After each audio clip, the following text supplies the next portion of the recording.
Bom dia, turma! Na nossa aula de geometria de hoje, nós vamos estudar o ciclo trigonométrico. Como a gente já estudou no decorrer do ano, nós vimos que as relações trigonométricas do seno e do cosseno, elas seguem um padrão. Então aqui eu estou apresentando para vocês qual é o padrão que elas vão seguir, tá? Nós temos aqui a representação do ciclo. Esse ciclo, ele vem em formato de círculo, tá? Então aqui nós temos um círculo que é dividido em 4 setores, que nós podemos ver aqui o setor azul, setor vermelho, setor verde e o setor laranja. Cada um desses setores, eles são chamados de quadrantes, tá? Então, começando no sentido anti-horário, tá? Lembrando que é contra o relógio, o anti-horário. Então, esse daqui é o primeiro quadrante, esse é o segundo, esse é o terceiro e esse é o quarto quadrante, tá? Então aqui nós temos cada um desses quadrantes. O ciclo, como ele é dividido em 4 partes iguais, e nós sabemos que um círculo tem 360 graus, então cada quadrante ele vai ter 90 graus, tá? Então aqui nós temos o primeiro quadrante que vai de 0 a 90, o segundo que vai de 91 a 180, o terceiro que vai de 181 a 270 e o quarto que vai de 271 até 360. Então, cada um desses quadrantes está distribuído dessa forma. O que a gente tem que observar aqui? Dentro desse ciclo estão os 360 ângulos, tá? Só que existem alguns ângulos que são notáveis, ou seja, eles vão aparecer com mais frequência dentro dos exercícios. Então, o que a gente vai observar? Aqui vai existir um padrão de medida para esses ângulos, tá? Primeiramente, vamos falar do limite da medida do ciclo trigonométrico. Para quem não lembra, na horizontal nós temos os valores do cosseno. Na vertical, nós temos os valores do seno, igual nós temos representado aqui, ó, nesse pequeno gráfico. Então, qual vai ser o limite máximo e mínimo de cada uma dessas relações trigonométricas? Então, tanto seno como cosseno, os seus limites são o mínimo de -1, o máximo de +1. Então, aqui a gente pode observar que o seno também, ó, mínimo de -1, máximo de +1. O que significa isso? Significa que quando a gente estiver procurando um ângulo, a gente vai ter que fazer assim, ó. Por exemplo, o ângulo de 30 graus. O que significa o ângulo de 30 graus? Ele vai ser a abertura, tá? Deixa eu pegar uma canetinha aqui para ficar mais fácil da gente ver. Então aqui, ó, ele vai ser essa abertura aqui, ó, do 0 até o ponto do 30. Então, isso aqui é um ângulo de 30 graus, tá? Então, essa abertura aqui, que você vai ligar esse ponto até chegar aqui. Então, isso aqui é a representação do meu ângulo de 30, tá? Então, isso aqui vale 30 graus. Quando eu observo isso, que isso aqui vale 30, eu tenho as medidas do seno e do cosseno. Por quê? Eu vou fazer a projeção em cima desse ponto aqui, vou fazer a projeção na reta horizontal e vou fazer a projeção na reta vertical. Então, se eu pegar uma régua e colocar aqui assim, do ponto em direção à reta do seno, eu vou ter o valor dele, tá? Que vai estar batendo aqui assim, ó. Então, aqui é o valor do meu seno, que vai ser desse risco até aqui. Então, o meu seno, vou botar aqui, canetinha aqui, ó. O tamanho do meu seno vai ser esse aqui, ó. Esse é o tamanho do meu seno quando eu tiver o ângulo de 30 graus. Da mesma forma, vai ser o cosseno. Então, aqui eu vou botar a minha régua, vou fazer a projeção do cosseno na reta horizontal, tá? Então, o meu cosseno vai bater aqui e eu vou ligar com o meio do ciclo. Então, esse aqui é o valor do meu cosseno. Então, a distância do centro do ciclo até a projeção do ângulo de 30 graus vai ser o tamanho do meu cosseno. E a mesma coisa aqui, ó, do centro até a projeção do ângulo de 30 graus vai ser o valor do seno. Então, seno vale isso aqui e o cosseno vale isso aqui. E como a gente estudou a tabelinha de ângulos notáveis, a gente reconhece que aqui vão entrar 3 valores, tá? E vai entrar tanto os valores positivos como os valores negativos. Então, aqui vai ficar da seguinte forma.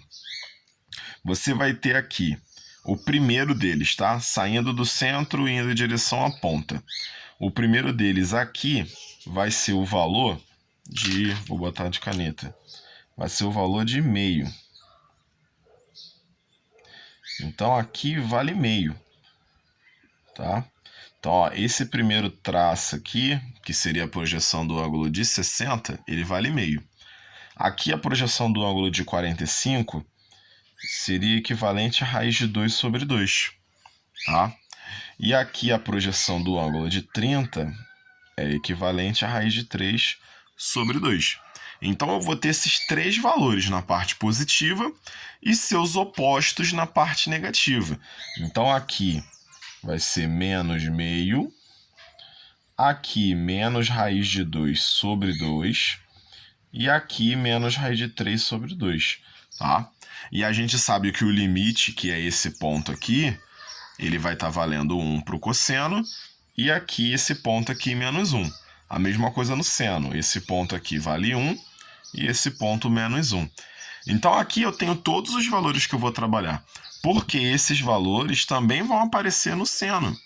Então aqui, ó, eu tenho meio, aqui eu tenho raiz de 2 sobre 2 e aqui eu tenho raiz de 3 sobre 2.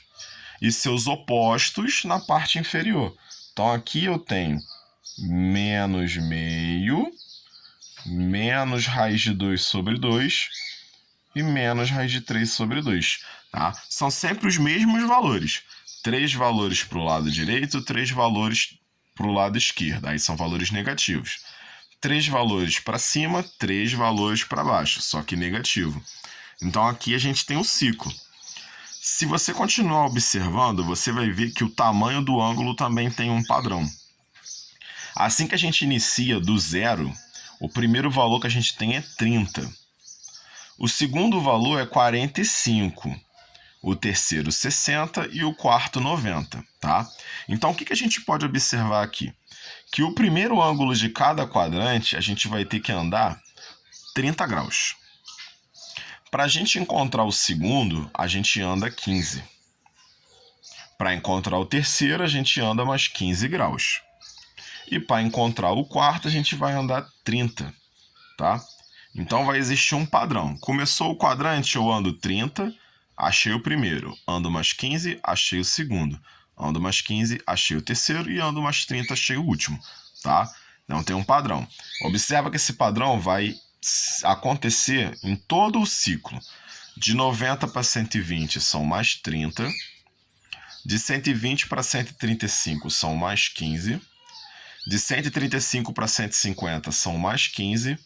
E de 150 para 180 são mais 30. Tá vendo? Então vou andar de novo. 30, 15, 15 e 30. 30, 15, 15 e 30. Então é um padrão que eu estou seguindo aqui, tá?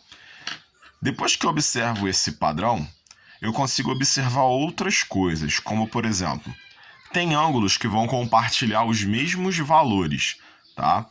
O que vai mudar às vezes é um sinal, mas você vai perceber isso pela posição que eles vão estar no quadrante.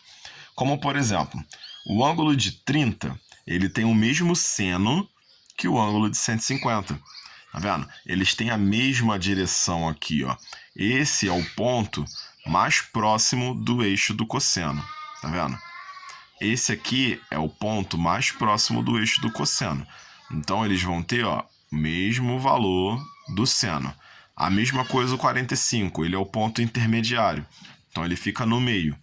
135 também fica no meio. Então, eles têm o mesmo valor, que é a raiz de 2 sobre 2. 60, ó, é o último ponto aqui.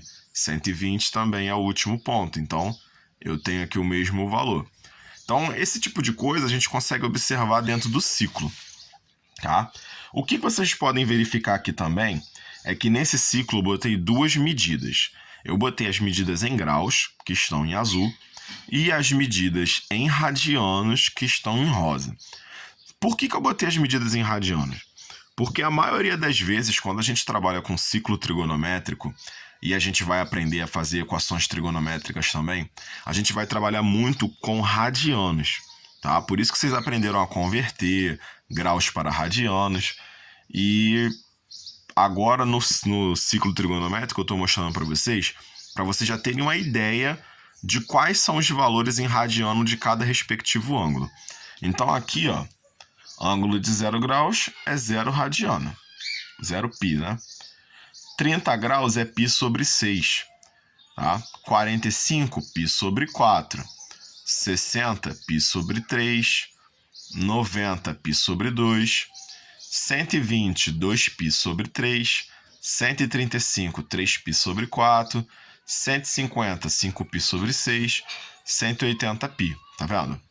Aí, se você por um acaso tiver alguma dúvida, como é que eu vou fazer para transformar em radiano? Você tem que lembrar que o π vale 180. Então, se o π vale 180, você sempre tem que pensar: poxa, esse número aqui eu tenho que dividir ou multiplicar por quem para poder dar esse valor? Então, você pega o 180, divide ou multiplica e você vai encontrar o valor. Quer ver um exemplo? 60. Como é que eu sei que 60 é π sobre 3? Então, vamos lá. Eu sei que 60 é π sobre 3 porque se eu pegar o 180 e dividir por 3 vai dar 60. Então, se o 180 é π, o 60 vai ser π dividido por 3. Tá? Então, é mais ou menos assim que a gente vai trabalhar. 45. 45 é 180 dividido por 4. Então, eu sei que 180 é π, então 45 é π sobre 4.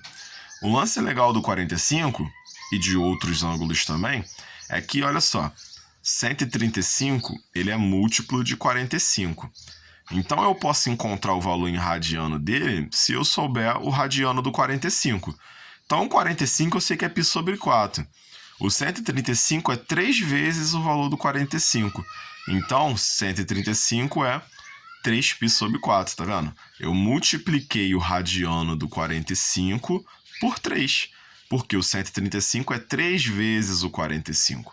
Então, quando você sabe de alguns números, automaticamente você consegue fazer a ligação com os outros números, tá? Então, a aula de hoje, gente, é basicamente a gente aprender a localizar os valores, tá? Agora eu sei aonde fica cada quadrante, eu só respeitar a legendazinha aqui, tá? Então eu sei onde fica cada quadrante, qual ângulo que está dentro de cada quadrante e o valor do seu respectivo radiano, tá? Então, com base nesses conhecimentos, eu gostaria que vocês estudassem bastante esse ciclo, tá? Porque daqui para frente a gente vai trabalhar muito com ele. Então a gente encerra a nossa aula de geometria de hoje com o ciclo trigonométrico. Então, tchau para todos.